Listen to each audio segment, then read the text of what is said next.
Good morning, everybody. Today's video is a little bit different because I want to talk to you about my problems with a specific move archetype in Tekken that I don't necessarily think needs to exist. Now, if you don't know what we're talking about when we talk about snake edges in Tekken, this basically refers to any low sweeping attack that leads to a full combo on normal hits. So the distinction to make is something like down back 4 from Lars, which is a low sweep, only gives you a combo on counter hits, so that does not fall into this category. They also have to be C belows and usually have high crush properties and are very punishable on block, typically launch punishable by a pretty large margin. And you probably know about these moves because you run into them a lot online. There's a specific kind of player out there who really likes to perform a lot of these moves, and they're more and more common, I think, the lower down in the ranks you go. Now, I've mentioned before that I don't really like this move archetype very much, and I actually got a lot of negative feedback. People thought that sounded very whiny. And I do definitely see the counter argument, but I'm going to try and sort of lay out my thoughts on this a little bit more clearly in this video, and then hopefully we can have a little bit of a discussion about it. So I think my main argument against the snake edge move archetype is that, well, I try and make a very specific kind of video on this channel. This is mainly a channel that I wanted to make educational and supportive content to try and in some way, at least a little bit, foster the Tekken community. And what I mean by that is that Tekken is known for being one of the most difficult and unforgiving games in the world to try and be good at, and the game doesn't do you any favors. When you start out playing Tekken, there is almost no tutorials inside the game that will teach you how to play it properly, and the game also happens to be populated by this huge pool of legacy players who have an insane amount of skill. You know, they've built up over decades of playing Tekken, and so if you're new and you're trying to sort of get into playing this game, it's going to feel so difficult because it might take you, I mean, as much as a year or more before you can even start to compete in what feels like actual matches and understanding all the terminology and all the rest of it. And my problem with Snake Edges specifically is that I think that it actually has a negative effect on the initial learning experience, and it actually makes it a less fun or more difficult game to learn for you if you are a new player. So I want to make that pretty clear here, that I'm not talking about that I don't like when people do Snake Edges against me because I eat them and then I eat a full combo and I think that's frustrating. I actually have a pretty good track record as a player of blocking these lows these days. I've gotten a lot better at it. I didn't used to be that great at it when I was new either. So it's not about that I don't like to eat this move, it's more that I don't think that the move adds anything to the game, while it might actually potentially take something away. So I'll explain exactly what I mean. The way I like to do this is I like to think about Tekken in my little thought experiments. So the first little obvious thought experiment you can make here is, what would happen if we just woke up tomorrow and these games didn't exist in the game anymore? I mean, the characters that have them off the top of my head, there are a lot of them out there, but Lily, Asuka, Feng has a couple, Xiao Yu, Brian and Dragunov, which is a big deal because those are already very powerful characters that you see a lot online and a lot of new players love to play. Elisa, just to name a few.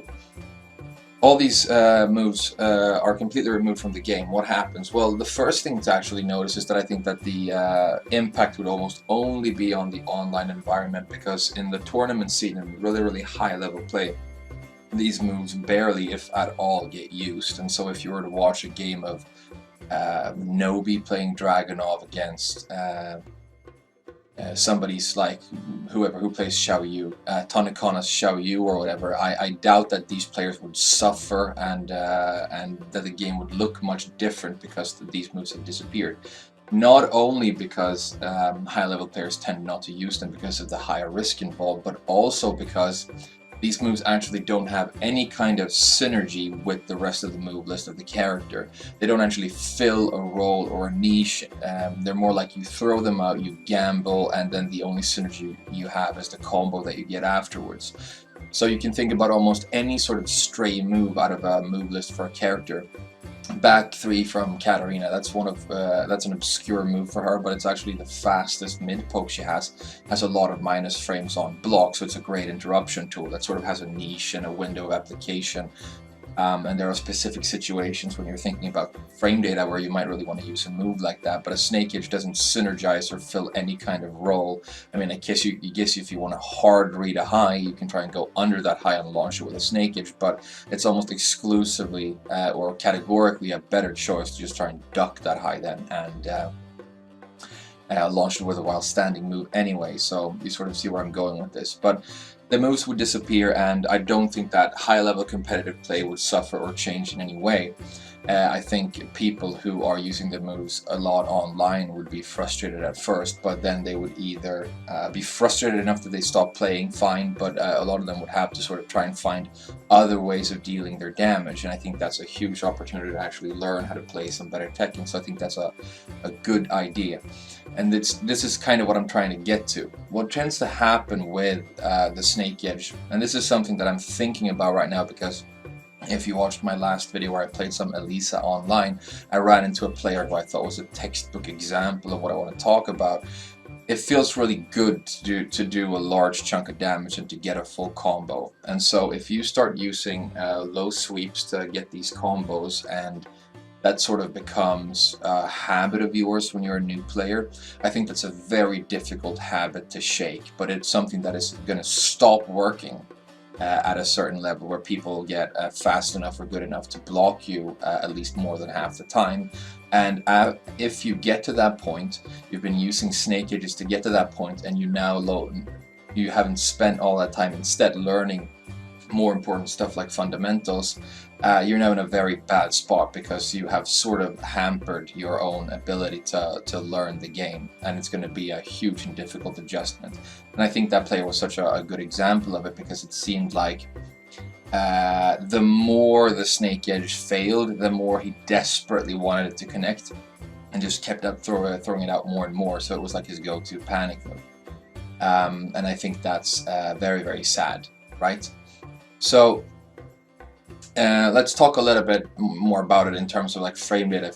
If we're going to go a little bit deeper here, I think even good players are going to eat these moves on occasion. We're talking about okay, say that a move that is not seeable, that's considered unseeable for most people, will be somewhere around 20 frames to impact, whereas a move that will be, let's say 19, some people can see 20 frame moves, so say 19, and then 25 frames is about where moves tend to be considered completely seeable by most experienced people, right? So that's a difference between 19 and 5, which is 6 frames in a game that runs at 60 frames per second, so you're talking about exactly 1/10 of 1 second. So even if you are a player who typically blocks these moves pretty comfortably, your focus only needs to be off by as much as 1/10 of 1 second for the move to connect, and that can happen for a lot of reasons.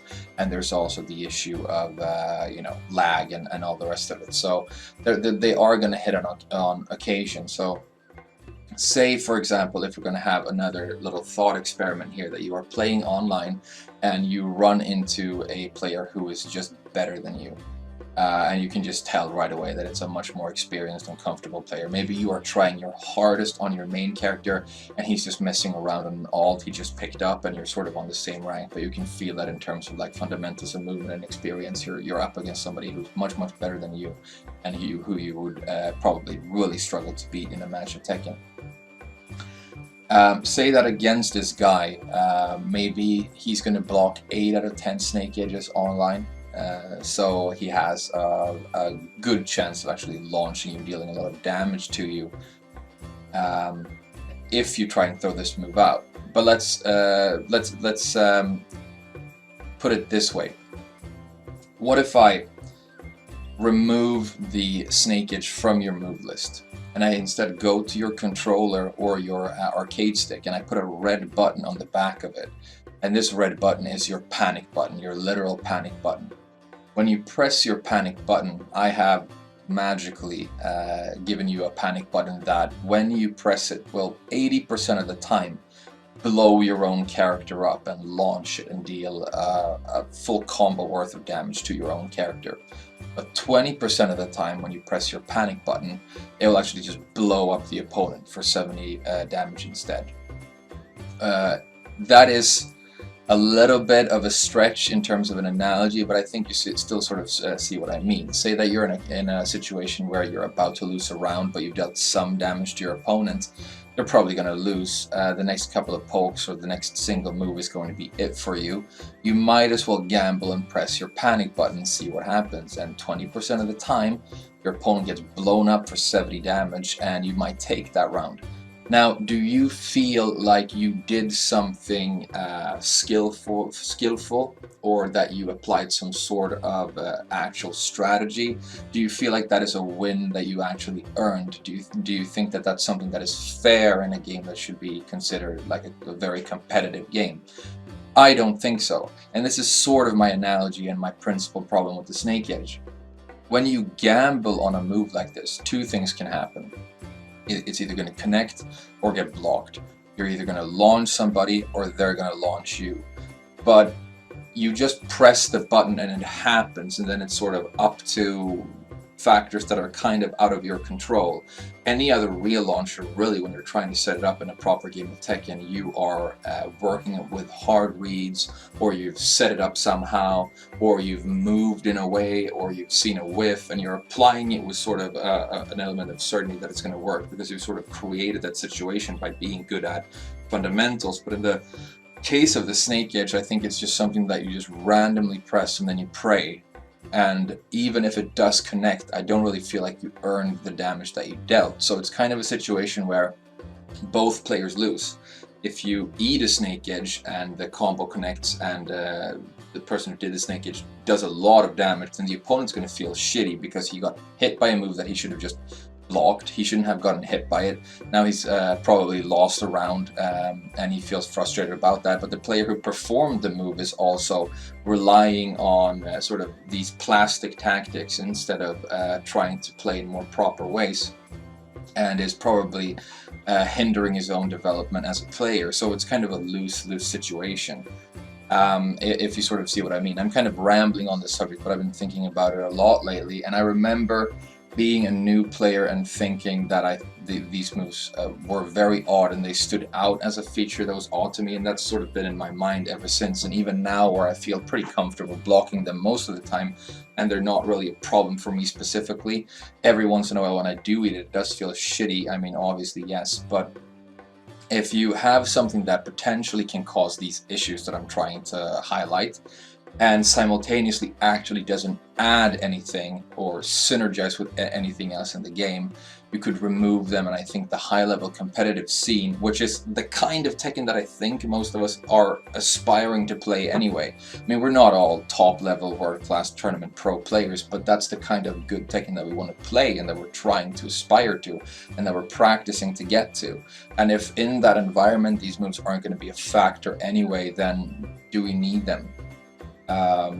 They're gonna like really harm and mess around the new people and the young people and cause issues for them developmentally, and then once you get good, they're just a non-factor. And that's the main counter argument that I get when I say this, is that why do you care? They're a non-factor if you're playing proper Tekken.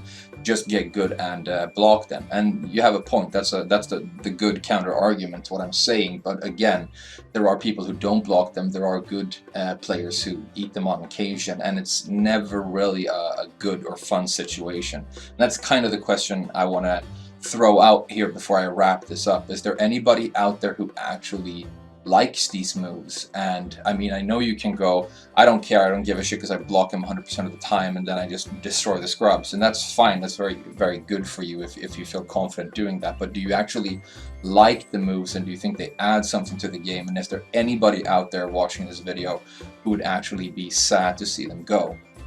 That's a genuine question, by the way. That's something that I would actually be very interested to know. So let me know for sure. And I think one good thing that happened in Tekken 7, which is one of the more accessible versions of Tekken we've ever had, which is why it's fun to make more educational content for this game. We only had, I think, one new character, well, Elisa too, but Elisa and Katarina. but a lot of characters actually don't have a version of this move, the new characters that we have, and so maybe we're actually looking at a future of Tekken where they get phased out eventually. I would really like that to happen, because it's just one less shitty factor to worry about, and then we can all focus on more proper ways of playing the game. That's going to wrap up my thoughts on the subject, and I know it's a controversial subject, so I'm very interested to hear how you feel. Thank you so much for watching this video, and I'll see you guys again very soon. I think we're going to do a character tutorial next, so as always, leave your requests for what you would like me to talk about next. Thank you so much, and bye bye for now.